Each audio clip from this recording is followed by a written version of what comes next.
On camera मैं record में बोल रहा हूँ, असम जैसे लोग मुझे आज तक किसी राज्य में नहीं मिले। हाँ। आप उससे पूछ के देखिए, हमारे घर में अगर रूम पे गीला पोछा भी लग जाता है, थोड़ा पानी भी गिर जाता है, एक गिलास पानी, हमको बेचैनी हो जाती है, पानी जल्दी साफ करो। और सोचिए 8 दिन हो गए, पानी भरा हुआ है, कहाँ तक? यहाँ तक। लोगों से पूछ रहा हूँ, मुझे लग रहा है शायद थोड़ा बहुत पानी होगा। लोग बता रहे हैं भैया यहाँ तक पानी है, और कई लोगों को तो यहाँ तक का पानी है। ऐसे ऐसे करके जा रहे हैं। एक बात बताइए, छोटी सी चीज़ जो मेरे को सबसे ज़्यादा दिल पे चुभी, बाद मैं सिर्फ पेमेंट किया और मैंने पीछे देखा बच्चा गायब।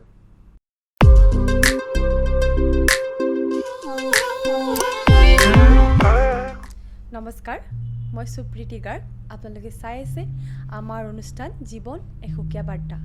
প্ৰিয় দৰ্শক, বৰ্তমান অসমৰ যি পৰিস্থিতি, বানপানীৰ সকলো ধৰি লওক শিৱসাগৰ, যোৰহাট, চৰাইদেউকে ধৰি বহুকেইটা অঞ্চলত বানপানীয়ে বহুত ভয়াৱহ সৃষ্টি কৰিছে। আমাৰ অসমত হয়তো 25-30 গৰাকীতকৈ অধিক লোকৰ মৃত্যু হৈছে আৰু 8 গৰাকী লোক সন্ধানহীন হৈ আছে। এনে অৱস্থাত আমি বহুত দুখ পাইছোঁ আৰু আমি অসমক লৈ পেলাই প্ৰাৰ্থনা কৰিছোঁ। আৰু এনেই প্ৰাৰ্থনাৰ মাজতে সুদূৰ দিল্লীৰ পৰা এগৰাকী ব্যক্তি, তেখেতে সমাজসেৱক, তেখেতে আহি পেলাই আমাৰ অসমলৈ আহিলে আৰু আমাৰ অসমত আহি পেলাই তেখেতে বহুতখিনি যিবোৰ বানপানীত পীড়িত লোকসকলক সহায় কৰিছে।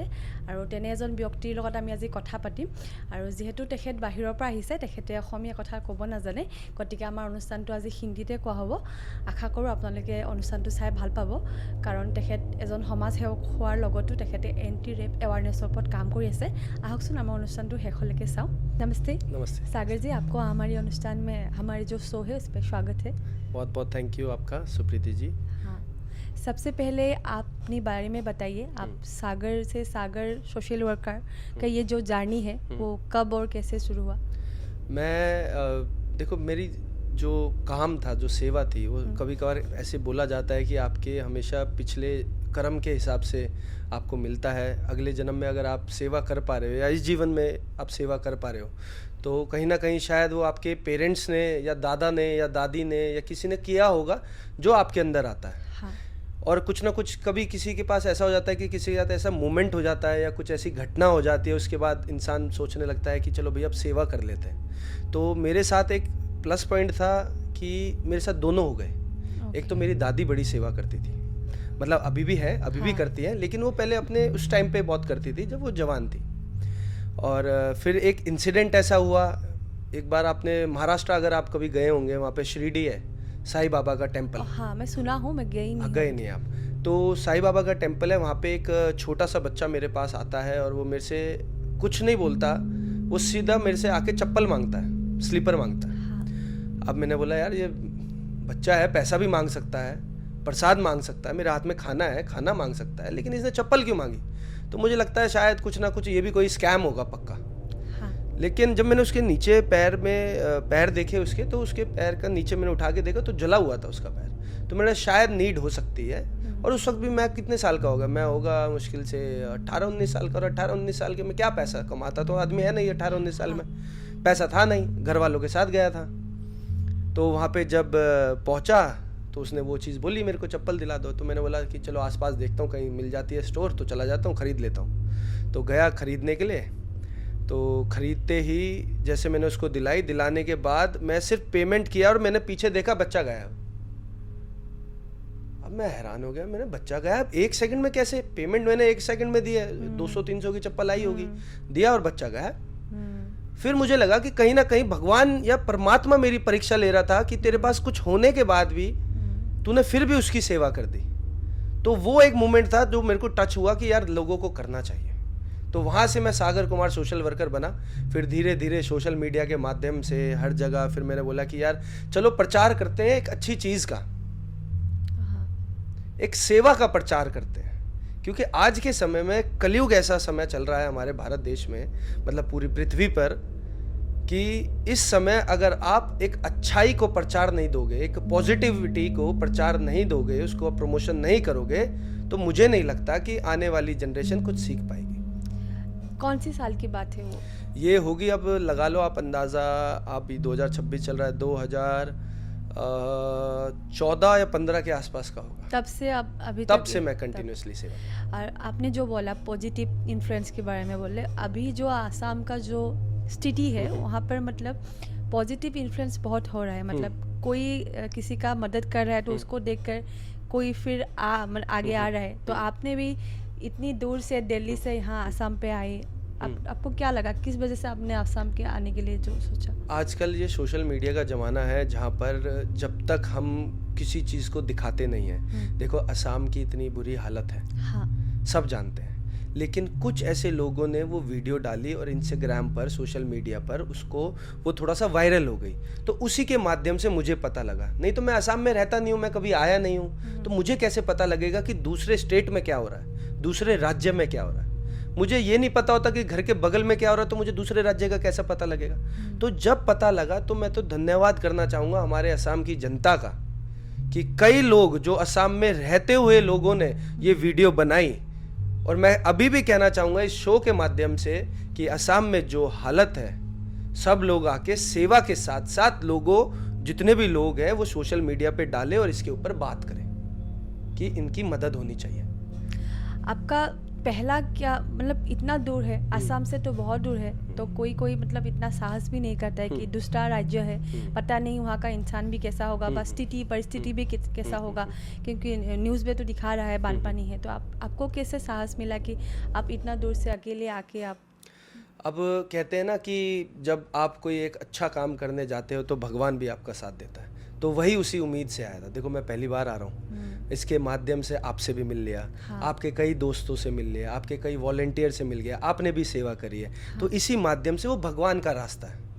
आज हम बैठे हैं तो शायद वो कुछ ना कुछ लिखा होगा, भगवान ने जो रास्ता बनाया होगा कि इस शो के माध्यम से, सेवा के माध्यम से 10 लोगों तक हम पहुंच पाएँ। तो मुझे वैसे मुझे डर लगता नहीं है, मैं फिर भी चला जाता हूँ आँख बंद करके, क्योंकि मेरी नीयत अच्छी है और सेवा भाव से आया हूँ मैं। धन्यवाद, आप इतने दूर से हमारे लिए आई।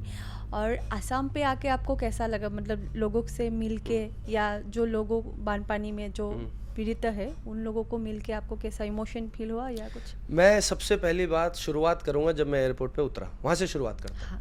एयरपोर्ट पे उतरा तो मेरे को जो स्टाफ है ना, मतलब यहाँ के जो लोग हैं, एक तो एयरपोर्ट का स्टाफ हो गया जिससे 2 मिनट में पूछो भैया ये कहाँ से रास्ता जाना है, मतलब मैंने सच बता रहा हूँ, ये ऑन कैमरा में रिकॉर्ड में बोल रहा हूँ, असम जैसे लोग मुझे आज तक किसी राज्य में नहीं मिले। धन्यवाद। जो प्रेम, जो स्नेह जो इन असम वाले लोगों ने मुझे 2 दिन में दिया है, तो मैं तो इनका बहुत आभारी हूँ कि इतने अच्छे लोग, अगर यही मुझे लगता है ये जीता जाता स्वर्ग है असम, कि यहाँ पे अच्छे लोग बसे हुए हैं, यहाँ पे ना कोई चोरी है, ना कोई नीयत खराब है किसी को लूट लूँ, क्योंकि आजकल आपको पता होगा सबसे पहले कोई दूसरे राज्य से दूसरे उसमें आता है, सबसे पहले टैक्सी वाले लूट लेते हैं। तो इसमें बिल्कुल क्लीन चिट है, मुझे सबसे अच्छा लगा। और बात करते हैं इसके बाद, जहाँ पे मैं बाढ़ की जगह गया तो वहाँ पर मैं हालात देख रहा हूँ, तो सबसे पहली बात मैं बोट में गया था। सबसे पहली बात, हाँ। जब मैं बोट पे गया तो मैंने देखा कि भैया, मुझे लगा शायद वो रिवर है। हाँ। एनडीआरएफ की टीम ने मुझे लेके गए। हाँ। मुझे लगा शायद ये रिवर है, मुझे रिवर क्यों दिखा रहे हैं ये? उन्होंने बोला ये खेत है, ये लोगों के खेत है, यहाँ पे खेती होती है, उसके ऊपर पानी आ गया है। मैंने बोला इतना पानी आ गया? और जहाँ तक मेरी नज़र गई वहाँ पे पानी ही पानी। फिर मैं कई लोगों से मिला, कई लोगों से बात किया, सड़कों पर बैठे हुए अपने बच्चों को लेके, बिजली नहीं है, खाने को नहीं है, पीने को नहीं है, वहाँ पे बीमारी हो रही है, मॉस्किटो काट रहे हैं, डेंगू हो सकता है, कुछ हो सकता है, वो बेफिक्र होके सड़क पर लेटे हुए हैं और सब चीज़ चुप है। तो मैंने सोचा कि भैया मैं तभी यहाँ से निकलूँगा जब तक ये स्थिति सही नहीं हो जाती। धन्यवाद, आप इतना, आपका जो सोच है वो बहुत बड़ा है, और आप एंटी रेप अवेयरनेस पे भी काम कर रहे हैं। आपने अभी बोला कि असम पे जो मतलब जो असम का लोग है वो बहुत अच्छा है, तो हम लोगों का जो एंटी रेप अवेयरनेस पे जो हम लोग का बहुत जो परसेंटेज है ना, वो बहुत कम है दिल्ली की कंपैरिजन में। आपको क्या लगता है दिल्ली में क्या रीज़न हो वहाँ पर इतना ज़्यादा ये सब? मैं एक स्पेसिफिकली एक दिल्ली को नहीं बोलना चाहूँगा, मैं ये पूरी भारत की समस्या है। हाँ। ये हमारे भारत की सोच है। मैंने जब ये पहली बार कदम बढ़ाया था कि मैं पूरे भारत देश को बलात्कार मुक्त भारत बनाने की कोशिश करूँगा, तो ये मेरे लिए बड़ा चैलेंजिंग था। और चैलेंजिंग के साथ ये था कि लोग मेरे को एक्सेप्ट करेंगे या नहीं करेंगे। क्यों? क्योंकि एक लड़का होने के नाते हाँ। मैं ये बात बोल रहा हूँ। चलो मान लो किसी लड़की के साथ घटना घटती है, किसी बच्ची के साथ बलात्कार होता है, तो एक लड़की बोलती हुई समझ में आती है कि वो एक लड़की के लिए थोड़ा दिल आ गया, मोह आ गया, तो इस वजह से बोल रही है। लेकिन लड़का होने के नाते मैं ये बात बोल रहा हूँ तो लोगों ने डाइजेस्ट ही नहीं करी, लोग समझ ही नहीं पाए कि तू क्यों बोल रहा है, तू तो फेम के लिए कर रहा है। हाँ। तुझे तो फॉलोवर चाहिए, तुझे तो फेमस होना है। मैंने बोला भैया फेमस होने के लिए 10,000 रास्ते हैं। मैं नाच लूंगा, मुझे हंसाना भी आता, मैं कॉमेडी भी करना जानता हूँ, मैं डांसर भी हूँ, मैं और वो काम कर लूंगा, आर्टिस्ट हूँ मैं, एक्टर हूँ मैं, वो भी कर लूंगा, मैं सब कर लूंगा मैं। मेरे पास और भी तो रास्ते हैं ना, भगवान ने थोड़ी बहुत अच्छी शक्ल दे रखी है, मैं भी मॉडल भी बन सकता हूँ, उससे फेमस हो जाऊंगा। तो बस मुद्दा ये था कि एक जो भारत की सबसे बड़ी प्रॉब्लम है, समस्या है, वो है महिलाओं की सुरक्षा। आप एक बात बताइए, आपसे पूछता हूँ मैं, आप दिल्ली गई हैं? अभी तक नहीं गई। कोई और राज्य गई हैं? मुंबई गई। मुंबई गए। सबसे पहले घर वाले आपके क्या सवाल पूछते हैं कि बेटा जाना तो सुरक्षित, अपने आप को सुरक्षा मतलब सुरक्षित रखना। हाँ। आप अपना ध्यान रखना। लड़के को क्यों नहीं बोलते? आपके घर में भाई है? नहीं, दोनों बहन है दोनों। अगर कोई आपका कजन ब्रदर होगा, ये वो हो जाएगा, पूछना माँ बाप कभी लड़के को ऐसे नहीं टोकते। हाँ। लड़कियों को क्यों टोकते? क्योंकि उनके माँ बाप को भी पता है ये बात कि लड़कियां सुरक्षित नहीं है। वहां के लड़के पता नहीं कैसे होंगे, दूसरे राज्य में जा रही है, दूसरे स्टेट में जा रही है। तो मैं ये कहना चाहता हूँ आप इस शो के माध्यम से, मैं अभी असम में बैठा हूँ, अब मुझे नहीं पता असम का क्राइम रेट क्या होगा, लेकिन हम ये कहते हैं, आज हम एक स्पेसिफिकली एक स्टेट की बात नहीं करेंगे, पूरे राज्य की बात करेंगे। हमारी सोच जब बदल जाएगी ना, एक लड़की को लेके, एक माता को लेके, या किसी बच्ची को लेके, जैसे हमारे घर में माँ बहन बेटियां हैं, हर कोई वही सोचे कि वो भी किसी की माँ बहन बेटी होगी। तो अगर ये सोच अगर रही ना हमारे भारत देश में, तो हमारा भारत थोड़ा सा फिर बोल सकते हैं हम कि हमारा भारत महान है। अभी मैं नहीं बोलता, मैं कभी नहीं बोलता मेरा भारत महान है, कभी नहीं बोलता मैं उस दिन बोलूंगा जिस दिन हमारे भारत में रह रही सारी बच्चियां, लड़कियां सारी सुरक्षित। आप जिस काम पे लग रही हो, ये रेप अवेयरनेस पे, आप पहला इंसिडेंट, आपका ऐसा कुछ इंसिडेंट है जिस पे आपको लगा कि मुझे इस काम पे करना होगा, या ऐसे कई इंसिडेंट है। सबसे पहली बात तो मेरे को शुरुआत में जो सोशल मीडिया पर दिखते थे, कोई जैसे न्यूज़ चैनल वाला डाल देता है, कहीं 2 साल की बच्ची के साथ, कहीं 4 साल की बच्ची के साथ, कहीं 75 साल की विमेन के साथ। फिर धीरे धीरे जब मैंने बात करना चालू करा तो फिर लोगों के मैसेजेस आने आए। तो एक जयपुर का केस था, उस जयपुर के केस में जाके हमने अंदर जाके एक बच्ची को रेस्क्यू किया था। वो बच्ची 4-5 दिन तक जेल उसमें ही थी, मतलब घर में बंद थी। तो आप विश्वास नहीं करेंगे किसने किया होगा, उसके अपने सगे बाप ने। सोच सकते हैं, उसके सगे बाप ने। वहाँ से हमने रेस्क्यू किया, FIR दर्ज करवाई, अंदर उसको भिजवाया। तो ये सब छोटे छोटे कार्य हैं जो हमने प्रतिदिन करते आए हैं। इन्फॉर्मेशन कहाँ से मिलते हैं आप लोगों को? इन्फॉर्मेशन हमको एक बात समझिए कि जब हम सोशल मीडिया पे जिस चीज़ के लिए काम करते हैं, हाँ, तो लोगों के अंदर आज भी चाहे हिम्मत ना हो वहाँ आने की, लेकिन लोग घर बैठे बैठे इन्फॉर्मेशन दे देते हैं। तो वहाँ से मुझे इन्फॉर्मेशन मिलती है। तो अब थोड़ा बहुत लोग जानने लग गए हैं कि एक है कोई सागर कुमार दिल्ली से, जो एक लड़कियों को और बच्चियों को सुरक्षित फील करवाना चाहता है और महिलाओं के लिए आवाज़ उठाता है। अभी कितना केस हुआ जो आप अभी तक सॉल्व कर रही हो? मुझे गिनती नहीं है। गिनती नहीं, बहुत हो गया सर। बहुत केसेस हमने सॉल्व किए। मेरी बहुत टीमें हैं जो हम साथ में मिलके काम करते हैं। कौन सी जगह पे है, मतलब दिल्ली से बाहर? आप कोई भी स्टेट में बोलिए, मैं वहाँ पे उनको जस्टिस दिलाने की पूरी, मतलब ये नहीं बोलूँगा कि मैं जस्टिस दिला ही दूंगा, मैं ये कहता हूँ कि उनको एक उस रास्ते पर ले आऊँगा जहाँ पे जस्टिस का एक रास्ता मिल जाएगा, उनको उस रास्ते तक ले जाऊँगा। मान लो कोई रेप सर्वाइवर हमारा पॉडकास्ट अभी देख रहा हो, तो उनको कुछ मैसेज आप देना चाहोगे हमारे शो की तरफ से? इस शो के माध्यम से मैं इतना बोलना चाहूँगा, जितने भी रेप सर्वाइवर्स हैं, आप हिम्मत मत हारिए। ये देखिए, अब वही बात होती है कि जब किसी के साथ बीतते है उसी को पता चलता, अभी वो क्या फेस कर रही होगी, किस सिचुएशन से निकल रही होगी। क्योंकि सबसे बड़ी बात है, इंसान को उसका शरीर नहीं तोड़ता, उसका दिमाग तोड़ता है। हाँ। मेंटली इंसान अगर वीक हो जाए ना, और वो बार बार उसको रिकॉल करता रहे, वो याद करता रहे कि मेरे साथ ये हुआ था, वो इंसान को आगे बढ़ाने में ना बड़ा समय लगता है। लेकिन बस मैं इतना कहना चाहूँगा, थोड़ा सा मेंटली आप फिट रहें। और जितने भी आपके व्यूअर्स हैं, मेरे व्यूअर्स हैं, मैं ये कहना चाहूँगा कि आप स्ट्रांग हैं, कोई बात नहीं, अगर हुआ है तो आपको जस्टिस मिलेगा, थोड़ा सा हिम्मत दिखाइए, लेकिन अपने आप को ठीक करिए। आगे जीवन बचा है, उस जीवन को जीने का एक माध्यम ढूंढिए। जो पसंद है, गेम्स पसंद है, स्पोर्ट्स पसंद है, जो करना है, अपने आप को थोड़ा सा टाइम अपने लिए निकालिए बस। आप जो इतना अच्छा काम कर रही हो, मैं लड़की होके आपका सल्यूट कर रही हूँ, क्योंकि ऐसा काम शायद कोई लड़का करने के लिए सोच भी नहीं सकता है, क्योंकि लड़कियों का प्रॉब्लम तो आजकल कोई देखता ही नहीं है ना। लड़कियों का प्रॉब्लम सिर्फ लड़कियों का, आप लड़का होके इतना लड़कियों के लिए कर रही है, तो इसके लिए हम आपका सारे दिल से शुक्रिया करते हैं। बहुत बहुत धन्यवाद। और बस कोशिश है, कर रहे हैं। मैं तो चाहूँगा कि मेरे जैसे मत बनो, पर लेकिन बस जैसे आपके घर में माँ बहन बेटियाँ हैं और सबकी बहनें हैं, सबकी माँ हैं, तो हर किसी लड़के को एक दूसरे की रक्षा करनी चाहिए। हाँ, आपकी इस काम पे कितना लोग जुड़े हुए हैं? मेरे हर एक स्टेट में कई लोग हैं। जैसे मैंने एक सेना बनाई हुई है जिसका नाम है नारी सम्मान सेना। ओके। उस सेना के माध्यम से हमारे पास हर एक राज्य में हमारी टीम है, जिसमें कभी भी कोई दिक्कत आती है या किसी लड़की को जस्टिस दिलाना है या कुछ ऐसी एफआईआर दर्ज करवानी है, कुछ भी करना है, तो हम उनके माध्यम से करते हैं। ये आपका पर्टिकुलर कोई जगह है या असम, इंडिया का कोई भी स्टेट से इस पे आप इंडिया में कोई भी स्टेट बोल दीजिए, वहाँ पे मेरे भाई, मेरे बंधु, मेरे दोस्त सब जुड़े हुए हैं।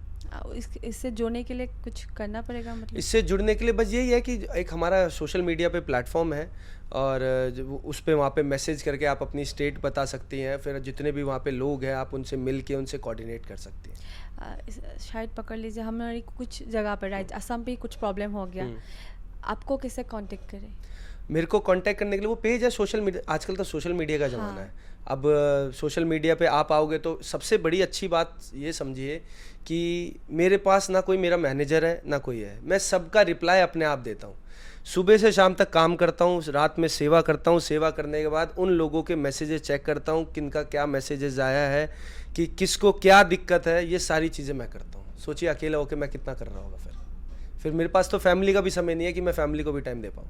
आपका फैमिली के बारे में बताइए थोड़ा सा। फैमिली है, सब है, खुशी परिवार। दिल्ली में ही है? हाँ, सब दिल्ली में शिफ्टेड है। अब आप बेसिकली आप दिल्ली से ही है या आपका कुछ? मैं ओरिजिनली तो हरियाणा से हूँ, लेकिन मैं रहता दिल्ली में हूँ, क्योंकि जब हमारे दादाजी की डेथ हो गई थी तो हम दिल्ली आ गए थे। ओके जी। रिसेंटली आपका एक वीडियो देखा, इंस्टाग्राम पे वायरल हो रहा था, उस पर आपको लोगों का, असम का लोगों की प्यार भी मिल रहा था। तो आप जो इतना दूर से असम पे आए और असम के लोगों से बातें किया, उन लोगों को पर्सनली जाके मिला ना, आपको हम लोगों का जो असम का लोगों की तरफ से तो हमको दिखाई दे रहा है असम का परिस्थिति, आपको इतना दूर से आके आपको क्या मतलब फील हुआ असम के लोगों को? जब मैं अंदर गया, पहला दिन जो मेरा था, मैं अंदर जाने के बाद जब मैंने देखा, सबसे पहली बात तो मुझे वहाँ पे सारे जितने भी लोग दिखे जो मदद करने वाले, हाँ, वो सारे असम के लोग थे, आसपास के जितने भी लोग थे। फिर हम जब गए, मैंने देखा कि ना कोई दिल्ली से आ रहा है, ना कोई बिहार से आ रहा है, मुंबई से आ रहा है, कोई नहीं आया। सबको सिर्फ रील्स देखनी है। लेकिन जब मैं अंदर गया, अंदर जाने के बाद मेरा तो मन था कि मैं सेवा करके अपना घर चला जाऊं। जी हाँ। लेकिन जब मैंने अंदर घुसा ना, जब मुझे लगा कि लोगों को इसके ऊपर बात करनी चाहिए। जब अंदर घुसा, अंदर जाके देख रहा हूं कि जानवर मरे हुए हैं, गायें दिखी, डॉग्स दिखे, बकरियां दिखी मुझे अंदर, पानी के अंदर मरी हुई। लोग कई ऐसे, वो जो एनडीआरएफ की जो टीम थी साथ में, उन्होंने बताया कि कई लोग तो दबे हुए हैं कि जब ये पानी सूखेगा तब बॉडी निकलेगी। मेरी हालत खराब, मेरे रोंगटे खड़े हो गए। फिर जब और अंदर गया, गांव देखा मैंने, वो घर में तो घर के बाहर बैठे हुए हैं और बस इसी उम्मीद में है कि कब ये पानी निकलेगा। ऐसे बस बैठ के बच्चे खेल रहे हैं, बैठे हैं, सारे सड़कों पर ऐसे बैठे हैं जैसे पता नहीं कोई बहुत बड़ी आपदा आ गई हो। लेकिन इस समय पर तो सबसे बड़ी आपदा तो है ना। हाँ। आप उससे पूछ के देखिए, हमारे घर में अगर रूम पे गीला पोछा भी लग जाता है, थोड़ा पानी भी गिर जाता है, एक गिलास पानी, हमको बेचैनी हो जाती है, पानी जल्दी साफ करो। और सोचिए 8 दिन हो गए, पानी भरा हुआ है, कहाँ तक? यहाँ तक। लोगों से पूछ रहा हूँ, मुझे लग रहा है शायद थोड़ा बहुत पानी होगा। लोग बता रहे हैं भैया यहाँ तक पानी है, और कई लोगों के तो यहाँ तक का पानी है। ऐसे ऐसे करके जा रहे हैं। एक बात बताइए, छोटी सी चीज़ जो मेरे को सबसे ज़्यादा दिल पे चुभी, जीवन भर इंसान मेहनत करता है, हाँ कमाता है, 2 पैसे जोड़ता है, सोचता है नया फ्रिज लेके आऊँगा, अलमारी लेके आऊँगा, टीवी लेके आऊँगा, अच्छे सोफे लेके आऊँगा, अपने घर को बड़े सुंदर तरीके से बनाऊँगा, अच्छे अच्छे पर्दे लेके आता है, महंगे महंगे पर्दे लेके आता है। जीवन भर की कमाई लगी हुई थी उस घर में, वो घर आज खत्म हो चुका है। क्यों? एक फ्लड के वजह से, पानी के वजह से आज उनका घर खत्म हो चुका है, उनकी उम्मीद खत्म हो चुकी है। बड़े प्यार से बनाया होता है घर किसी इंसान का।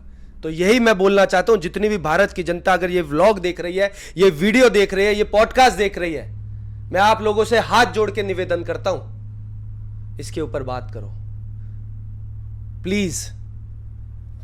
लोगों का मतलब 5 साल पहले चला गया, उन लोगों का जो स्थिति है अभी 5 साल नहीं, 10 साल 10 चला साल। गया। आप सोचिए ना, जो घर में फ्रिज होगा, कितने दिनों का मेहनत होगा, कितने सालों कोई का। ईएमआई पे लेता है, कोई उस पे लेता है, 15-15, 20-20 हजार का टीवी आता है, वो टीवी खराब, पानी, एक फोन में पानी चला जाए वो खराब हो जाता है, और वो तो 8-8 दिन तक पानी में डूबा हुआ है टीवी, वो कैसे सही हो जाएगा? सब गया सेविंग वेविंग बेचारों का, कितना बुरा दिक्कत हो रहा होगा। और आज तक उन्होंने हाथ नहीं फैलाए होंगे। एक बात बताइए, जितने भी लोग हैं, शिव सागर में लोग रह रहे हैं, जो गांव में लोग रह रहे हैं, खेती करके अपना पैसा खाते हैं ना, कोई हर कोई ये ऐसे भिखारी थोड़ी ना थे, कोई हाँ सब कमाते थे ना। तो आज उनकी ऐसी नौबत आ गई है, तो ऐसे मांग के लेना पड़ रहा है सामान। क्यों आई ऐसी स्थिति? बाढ़ की वजह से। बाढ़ की वजह से। और अब इस समय पर अगर हम नहीं खड़े होंगे, सिर्फ असम का लोगों का मतलब नहीं है, ये भारत है। असम कंट्री नहीं है, असम राज्य है, स्टेट है, भारत कंट्री है। हमको भारत बोलना चाहिए। अगर किसी भी एक राज्य पर दिक्कत आएगी ना, तो भारत को खड़ा होना चाहिए, ना कि सिर्फ असम को। ये सब मैंने जो भी बातें बताई आपको, ये सब बातें छोटी सी हैं। आप सबसे बड़ा जो इंसिडेंट आपको पता भी होगा, हाँ वो मैं बताना चाहता हूँ। यहीं पर जब ये फ्लड आया, पहली बात तो 3 से 4 घंटे में इतना पानी भर गया कि उनके पास समय भी नहीं मिला कि अपने सामान को निकाल सके, या किसको बचाएं किसको ना बचाएं। वहीं पर एक बूढ़े माँ बाप का एक छोटा बच्चा जब बाहर आने के बाद देखा कि एक डॉग पानी में डूब रहा है, वो उसको बचाने के लिए गया पानी के अंदर।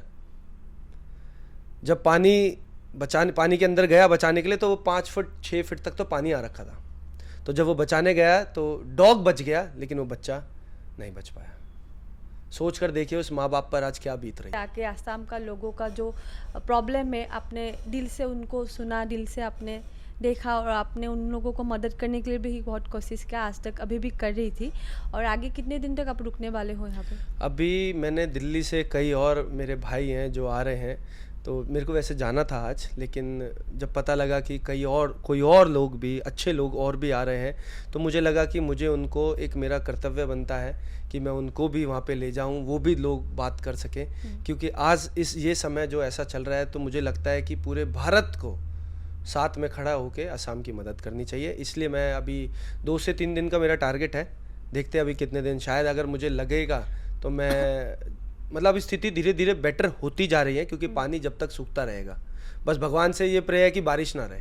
बारिश हो गई तो फिर वो दोबारा हो जाएगा, तो मुझे फिर रुकना पड़ेगा। कोशिश ये है कि मैं जितना हो सके 2 से 3 दिन मैक्स।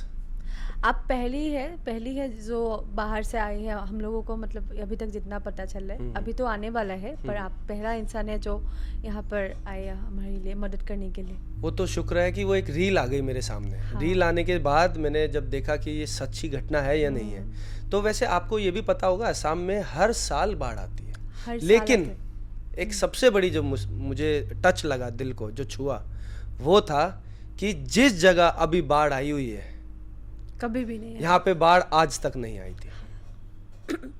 वो तैयार नहीं थे बाढ़ के लिए।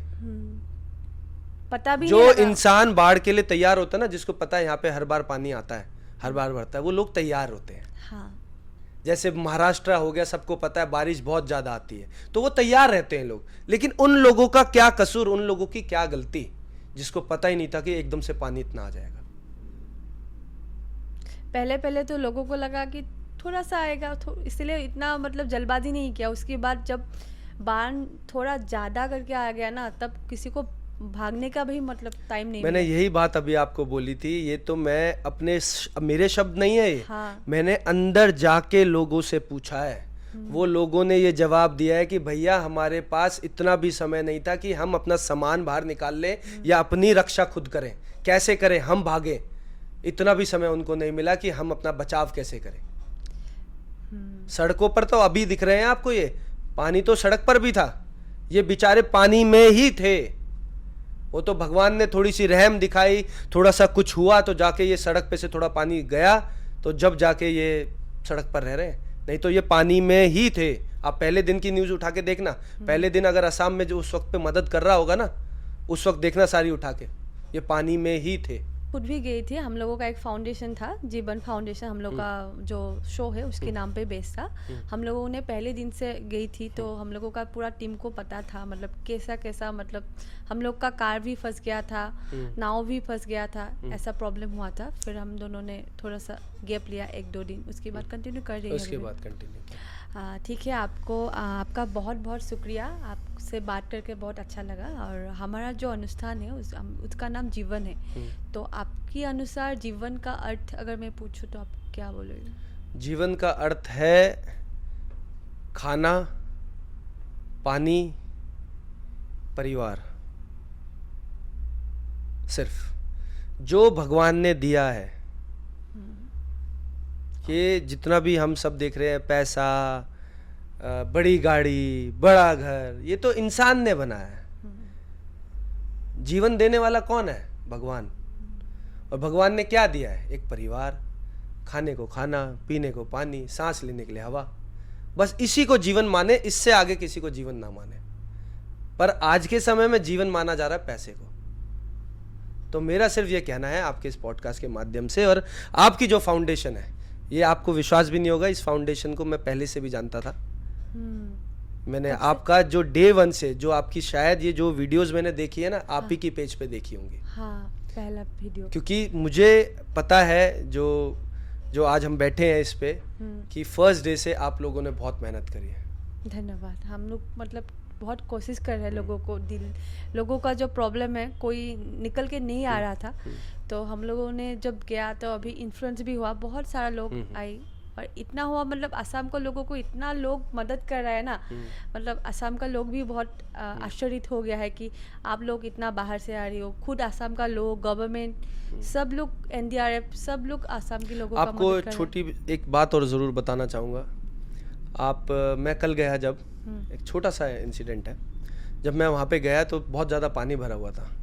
कौन से शिवसागर में? हाँ, शिवसागर में। जब मैं पानी भरा हुआ था, जब मैं अंदर घुसा, अंदर घुसने के बाद मैंने देखा वहाँ पर चाय बांट रहे थे लोग, चाय दे रहे थे। हम तो सेवा वाले गाड़ी में बैठ रहे हैं, सब गाड़ी में सेवा करते हुए जा रहे हैं, देते हैं। एक घर के बाहर 3-4 अपना परिवार, छोटी बच्ची, वो चाय दे रहे थे। भैया चाय ले लो, ब्रेड ले लो। मैंने बोला ये क्या है भाई? मतलब सेवा करने हम जा रहे हैं, वो उल्टा हमारी सेवा कर रहे हैं कि आप बहुत थक गए होंगे गाड़ी चला के, आप इतनी दूर से मदद करने आए हैं, ये हमारा घर है, देखो पानी में डूबा हुआ है, फिर भी हम सेवा कर रहे हैं। देखिए असम के लोगों की सोच। कुछ लोग जिनको सच में जरूरत है, वो लोग सेवा दे रहे हैं हमको। ये मैं शेयर करना चाह रहा था। सॉरी, मैं दिमाग से निकल गया था। ये कल से मेरे दिमाग में चल रहा था कि मैं कैसे करके इसके ऊपर बात करूं। वो आज मैंने आपके पॉडकास्ट पे ये बात करी है।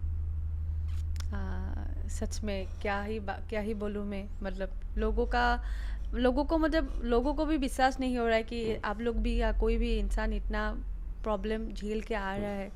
मतलब पहले तो इतना मदद नहीं करता था, पहले भी बान, आपको पता है हर साल बान आता है, पर इतना ज़्यादा मतलब कोई भी आगे नहीं आता था इसको सॉल्व करने के लिए। अभी इस साल जो हुआ है ना, वो बहुत ज़्यादा ही इन्फ्लुएंस हुआ है, बहुत ज़्यादा हो गया है, बहुत ज़्यादा पॉजिटिव हुआ है। मतलब हम लोगों तो को बस ये कहना चाहूँगा, लोगों के अंदर इंसानियत दिख रही है। जैसे कोरोना में इंसानियत दिखाई थी लोगों ने, हाँ। इस समय पर भी इंसानियत दिखा रहे हैं। जी हाँ, थैंक यू सो मच। आपसे मिलकर, आपसे बातें करके बहुत अच्छा लगा, और आशा करती हूँ पहले आगे भी आपसे मिलूँ, और आपका जो ये काम है और आगे बढ़े, और आप मदद करें लोगों को। और थैंक यू असम को आने के लिए। बहुत बहुत शुक्रिया, बहुत बहुत शुक्रिया।